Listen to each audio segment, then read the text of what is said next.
All right. Welcome everybody to Comics Remixed. This is David Sanchez here at the Comic Con with Mr. Carlos Pacheco right here. Hello. Hi, thanks for having us, by the way, especially while you're working. Do you prefer English or Spanish? I'm comfortable talking in Spanish, more comfortable, obviously, because it's my language. But well, I don't mind. I've lost any sense of talking on this strange English that I work that I speak. But I don't mind. Okay. As you want. Can you tell us about your work being a professional illustrator in Europe? Planeta de Agostino, I believe, was the publishing company. I started working for the Planeta de Agostino back in the 80s. So, but it's not real work because what I did was to collaborate with them. I personalized the Spanish editions, doing posters, covers, all these type of things. And then, when we entered in the 90s, at the beginning of the 90s, I started to work for the Marvel UK guys. So I did a strange book named Dargar with the most popular English characters. This strange because if you had to explain how popular were there, it's that they were not popular in any way. So, but so there was the strange door. Thanks to them, I enter in the States. Because the superhero world isn't actually very popular out in Europe as it is now. Now it is. It's quite a lot popular, stronger. Quite popular. Yeah. They always were popular.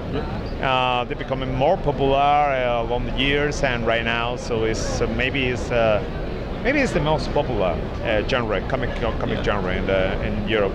But Marvel has always had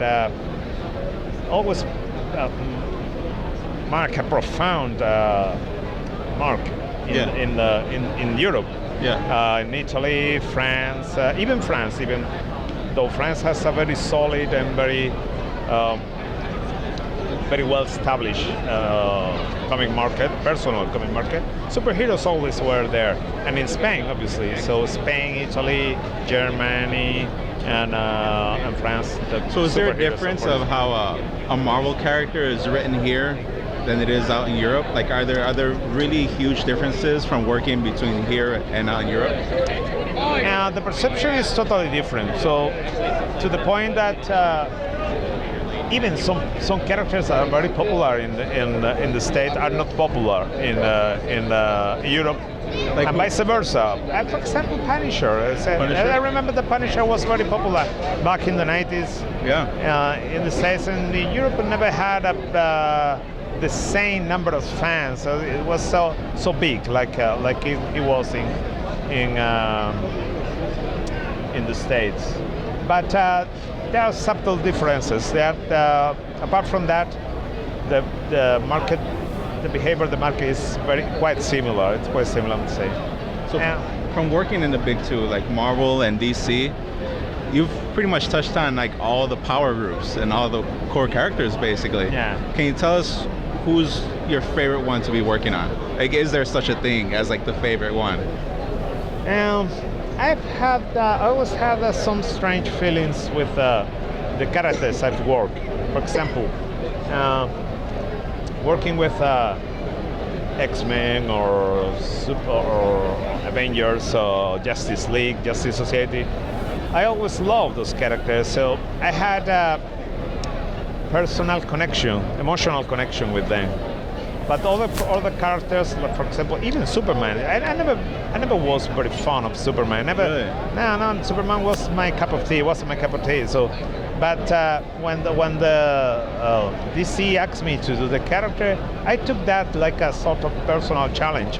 I tried to do a Superman that I like. Right. So, and I've done this with Starjammers and some other books that I had no any special emotional connection, and I have to say that this is very grateful, and at the end of the day, I was really happy to do, because when you feel that the book you have worked with would have liked to define you was, that's just very That's good. That makes So working on Superman, working on a character that you weren't very fond of, is there such a thing of hearing of freelancers or other professionals not taking on projects that they don't like to work on? The thing is that I consider this, as I told you, as a challenge. And that's a great way to look at it. That's a great. Yeah, that's very. yeah. I love to work with characters that I like, but it's the same to me to try to make a character works for me and like to me. So it's the same. So I never had any special interest on keep on working with characters, or sometimes I found that because it's a way of improving like an artist. If you do exactly the same story, if you do Daredevil, Batman, and that kind of stories, every company, you miss the chance of working with other kind of stories, kind of backgrounds, kind of characters. Yeah, spread yourself around. Exactly. So where do you see yourself right now? Are you a heavy part of like the AVX stuff that's going on? Like, I'm working on the Avengers. We're preparing all the scenario for the coming of the new Marvel Universe, and I'm finishing the Uncanny X-Men run with Kieron Gillen, and wrapping the Brian Bendis thing. And what do you think about Marvel now? Are you excited about it? The new wave of Marvel? Marvel is Marvel at DC. I grew up reading comics from both companies, so I love all the characters. Doesn't matter if they are from DC or doesn't matter if they are from Marvel. Marvel still has the most solid position in the market. It's still the company that leads the way for the comic industry in the States. And I'm very happy of being a part of it. Yeah, that's definitely. Good. Yeah, we've actually talked to a lot of our fans saying that, it's great that Marvel's taking this kind of step, but DC just relaunched, Marvel just relaunched, Wildstorm became a part of DC. There's a lot of relaunches going on so suddenly. Do you feel that that's such a big deal right now? Do you think companies like Marvel and DC should just kind of cool it and really just build these characters for a while, or do you think it's for the best? I don't know if it's for the best or for the worst. I think it's necessary. I think it's necessary. I think it's necessary because superheroes, since the moment that you try to put superheroes in the real world, if superheroes leave too much, they become incoherent. For example, so the Beatles was in Fantastic Four. Jack met the Beatles long time ago, so they cannot meet Lady Gaga and having the same age. Something strange with that. So it's necessary to feed the characters to the new times and put the characters in a new track according to the taste of the new writers of the new world. So I think it's absolutely necessary. Okay. Do you have any personal projects going on right now that we should let people know about? I hope during all those years with Care Music, and I will try to have a gap in our schedule for having a second Aerosmith miniseries.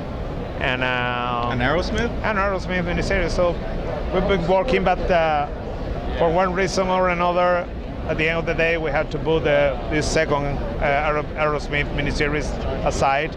But right now we have. I think that will be a good moment for a second Aerosmith miniseries. Well, you guys are busy. Yeah, it's good to be busy, right? Yeah, it's good to be busy, but it's sad. It's sad sometimes to be busy. Yeah, because you cannot do exactly what I would like to do in any moment. Right. But one of the things you have to learn in this industry is to say no. No, I can't. So that exists. That exists. There comes projects you have to say no. I really and don't have this time and this for is very sad when you have to say no to things that you would like. Like to do it. Well, we appreciate it though. Okay, the fans really appreciate you putting that stuff aside. Thank you do very much. Very fantastic work. So Thank you really very much. Appreciate and it. excuse my English. I'll try to do my best. It's fine, man. Thank you very much. Yeah. Thank you very much for your time. Pleasure. Carlos Pacheco, David Sanchez. Thank you, everybody.